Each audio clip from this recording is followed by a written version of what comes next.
No, nada, la película surge a través de un grupo muy reducido de amigos que nos gusta el cine, nos gusta el género de terror y no habíamos hecho ningún largometraje, sino que estábamos vinculados más al medio publicitario y de videoclips y televisión, y era como algo que nos debíamos.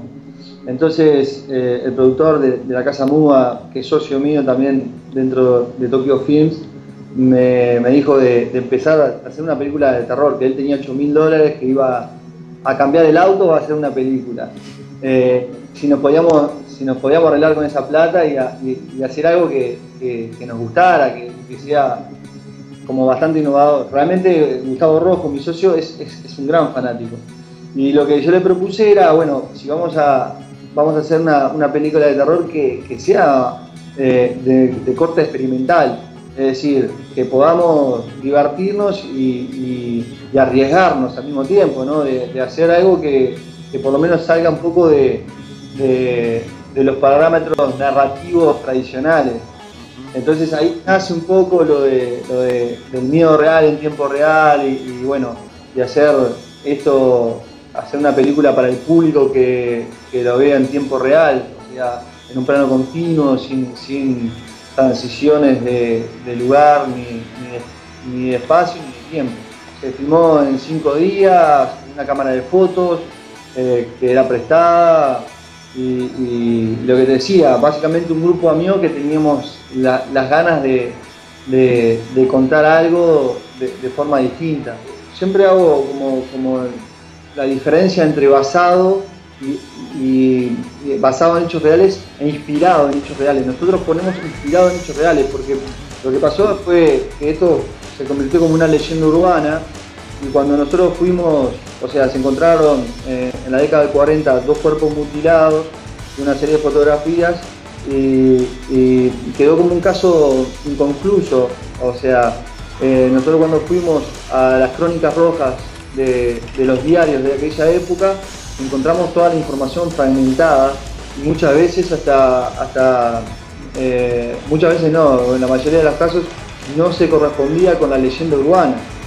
Entonces nosotros lo que hicimos fue inspirarnos en el hecho en sí y tratar de imaginar lo que pudo haber pasado los últimos 78 minutos después de los últimos 78 minutos de esos cuerpos mutilados.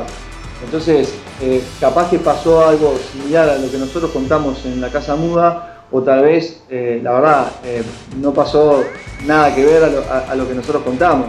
Por eso nosotros decimos inspirado. El hecho sucedió, pero nadie sabe cómo sucedió. Nosotros creemos que pudo haber sucedido de esta forma. Obviamente que es una ficción y tiene sus libertades. Nosotros con Gustavo Rojo empezamos a delinear un poco la idea y después el guionista Oscar Esteve fue el que se encargó básicamente de llenar todos esos huecos y de imaginar lo que pudo haber ocurrido. Nosotros teníamos como una historia, la delineamos, la pasamos a él y él la convirtió en guión. Te cuento que lo más complicado de la Casa Muda en realidad fue la coreografía. Nosotros teníamos ensayos de 2 meses anteriormente de filmar y habíamos hecho un story de minuto a minuto de la película, los dibujos, cómo se movía la cámara. Pero después cuando realmente empezamos a ensayar con todo el equipo técnico, ¿no? Con todo el equipo técnico y el equipo y obviamente los actores, ahí nos encontramos que la dificultad era realmente mucho mayor a lo que habíamos planificado, porque los actores se tenían, aparte de entrar en la piel de los personajes, tenían que constantemente estar moviéndose a lugares específicos para que el equipo técnico, la cámara, el sonido, yo mismo, nos moviéramos en una dirección para poder o para captar un ángulo que servía para el momento. Hubieron días muy frustrantes, porque arrancábamos y no salían las cosas y hubieron varias lágrimas en el rodaje que son totalmente ciertas, pero a nivel de repente de impotencia por los problemas que eso causaba, porque realmente hay que tener una concentración y una planificación muy grande para poder construir una película que el público se sienta y que diga, bueno, acá no hay una manipulación, acá no hay una edición. Y eso de repente fue el desafío más grande, la coreografía entre los actores y el equipo técnico. Otro de los puntos que fue muy difícil fue toda la reconstrucción del audio. O sea, no solo por los pasos del equipo técnico, ¿no?, atrás de los personajes, sino por todas las indicaciones que constantemente estaba dando yo a los actores para poder encarrilar por el mismo camino que se había perfilado. O sea, una de las cosas que nosotros nos habíamos como puesto a nivel de concepto, decir, bueno, nos gustaría que el espectador se sintiera partícipe de la película, o sea, que el personaje principal agarre de la mano al espectador y lo lleve por un viaje un viaje de emociones, un viaje de sensaciones durante todas esas habitaciones, durante todo ese periplo que sufre.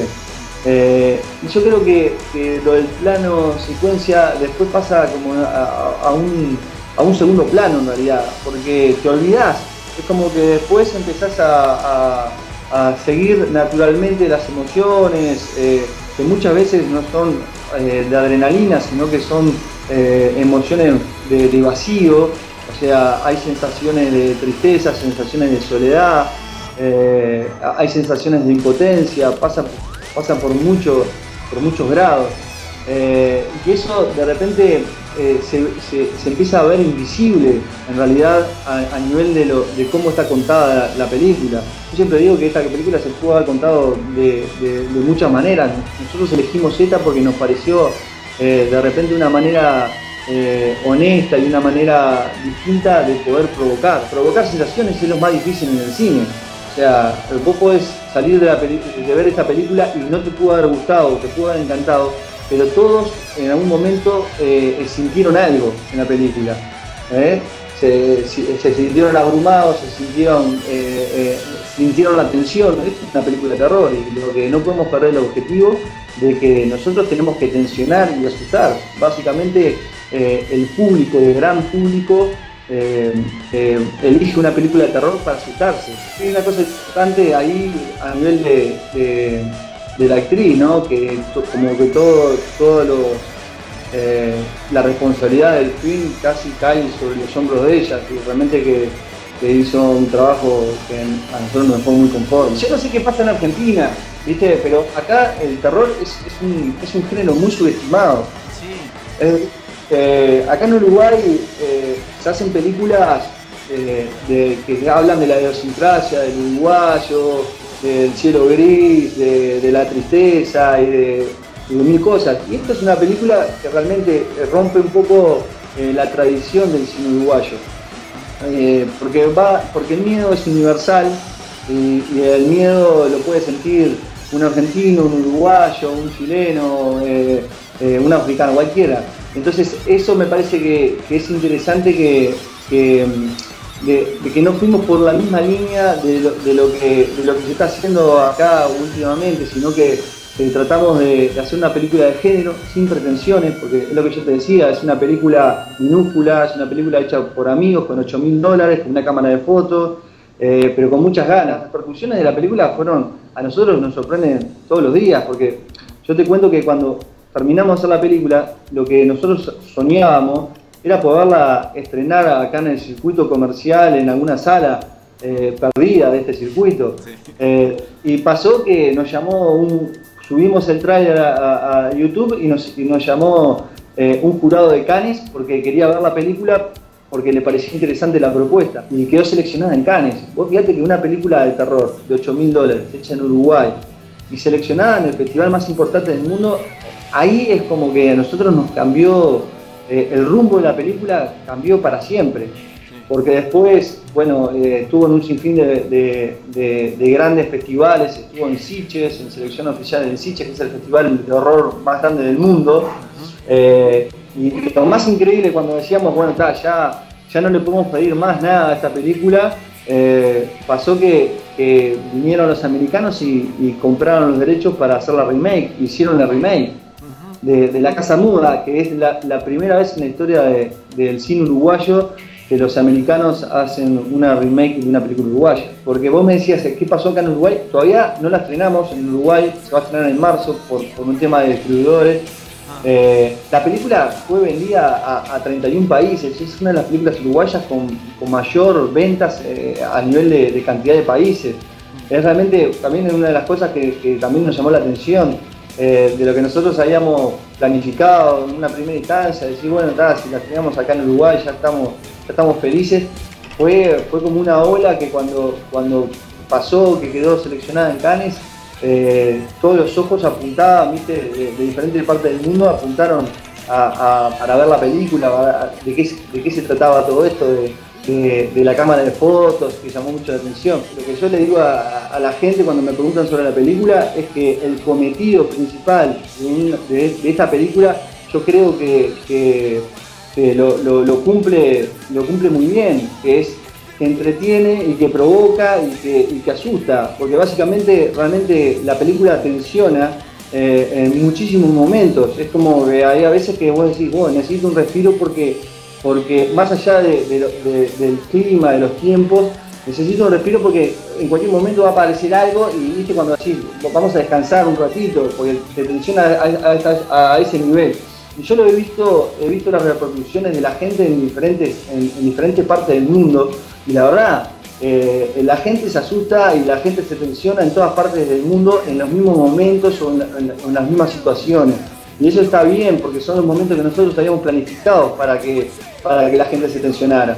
Entonces, en ese sentido, la verdad, creo que la película no va a defraudar para las personas que vayan realmente a entretenerse y asustarse. Una cosa que le digo a la gente que me está también acá en Uruguay, me dice, de qué viene o de qué va, no sé qué.